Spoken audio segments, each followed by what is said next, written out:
The night sky over Guadalajara shimmered with fireworks as more than 50,000 voices flooded Estadio Akron with thunder. It wasn't just a fight, it was a coronation at home. After more than a decade fighting under foreign lights, Canelo Alvarez had returned to Mexico, carrying every belt at super middleweight, the undisputed king at 168 pounds. The roar of his people wasn't polite applause, it was tribal, electric, almost protective. This was their champion. Their warrior, their symbol. Across the ring stood the challenger, John Ryder, compact southpaw built from grit and long roads through British arenas. He had been underestimated before, he had been written off before. But this was different. This was hostile territory.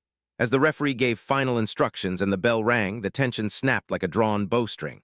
Ryder crouched low immediately, edging forward, trying to establish his right jab and outside foot position. Canelo remained calm, shoulders relaxed, eyes calculating. Early exchanges were measured, dangerous. Canelo stabbed the body with that thudding left hook, not thrown wildly but surgically placed. Ryder answered with looping left hands, trying to close distance and make it rough inside. The crowd reacted to every Canelo feint, every twitch. Already the battle lines were drawn, the champion stalking with precision, the challenger pushing forward with defiance. It was chess with consequences. As the second and third rounds unfolded, the rhythm of the fight began to reveal itself. Canelo's patience was almost unsettling. He didn't rush. He didn't chase. He cut the ring down inch by inch, forcing Ryder toward the ropes where the body assault truly began. Left hooks thudded into ribs, short right hands cracked against guard and cheekbone.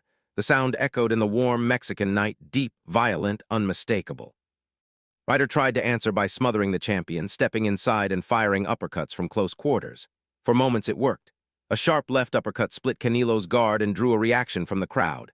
But every success Ryder had came at a cost. Canelo's counters were compact and punishing. Blood began trickling from Ryder's nose, first a streak, then a steady flow. Between exchanges, the Brit blinked it away, refusing to retreat. He pressed forward again, brave to the point of recklessness. Canelo, sensing control, doubled the jab and fired combinations in bursts, 3, 4 punches at a time, then calmly reset. It was controlled violence, methodical damage, and though Ryder's heart was undeniable, the champion's precision was beginning to dictate the terms of war. By the middle rounds, the tension had shifted into something heavier, inevitability. Ryder's face showed the evidence of combat, swelling, blood, fatigue creeping into his footwork, yet he still marched forward. Canelo, reading every movement, began increasing the tempo. A sharp 1-2 split Ryder's guard. Then came the moment that detonated the stadium. A crushing combination, right hand, left hook, and Ryder crashed to the canvas. 50,000 people erupted in unison. Canelo stood in the neutral corner, breathing steady, eyes locked on his wounded opponent. Ryder rose slowly, legs betraying him for a split second. The referee examined him closely. He nodded. He would continue. But the champion smelled blood now. Canelo unleashed a furious assault, hooks to the body, uppercuts upstairs, right hand snapping Ryder's head back. The crowd roared for the finish, chanting their hero's name. Somehow, through the chaos, Ryder fired back, a left hand here. A gritty combination there. He refused to crumble. The round ended with Ryder still upright, battered but unbroken. It was the kind of resilience that earns respect, even in defeat. The later middle rounds became a test of endurance and will. Canelo continued stalking, but Ryder adjusted. He smothered the champion's work more effectively, stepping into the pocket and making exchanges ugly. He tied Canelo up, leaned on him, forced him to reset. At times, he even bullied forward, landing short uppercuts that caught attention. The Mexican crowd, sensing the challenger's defiance, grew restless. They wanted the knockout. Canelo answered with sharp counters, especially the right hand over Ryder's jab. Each time Ryder overreached, Canelo made him pay. Blood flowed freely now from both nostrils of the challenger, staining his beard and chest. Still, he pushed forward. His corner urged urgency. He needed something dramatic, a knockdown, a miracle. Canelo, meanwhile, remained composed, economical in movement, precise in attack. He didn't waste energy chasing reckless exchanges. Instead, he invested in the body, knowing the long-term effects would show in the championship rounds. The fight had transformed into a brutal, grinding brawl, technical, yes, but soaked in physical punishment. And the champion was still firmly in command. Entering the championship rounds, fatigue lingered in the air like humidity. Canelo's breathing deepened, but his punches retained authority. Ryder's legs looked heavier, yet his spirit burned stubbornly. When Canelo trapped him along the ropes, the arena swelled in anticipation. A vicious left hook upstairs snapped Ryder's head sideways. Another right hand followed. The crowd rose, expecting collapse. But Ryder steadied himself and fired back with a defiant combination, almost daring the champion to finish him. It was courage on full display.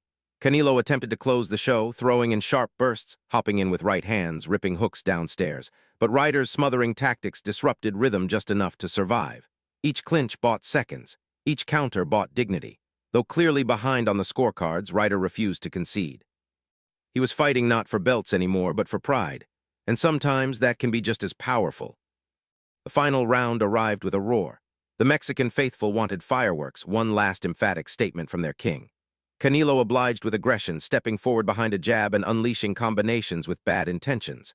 Ryder, face swollen and bloodied, stood his ground one last time. He ducked, rolled, fired an uppercut.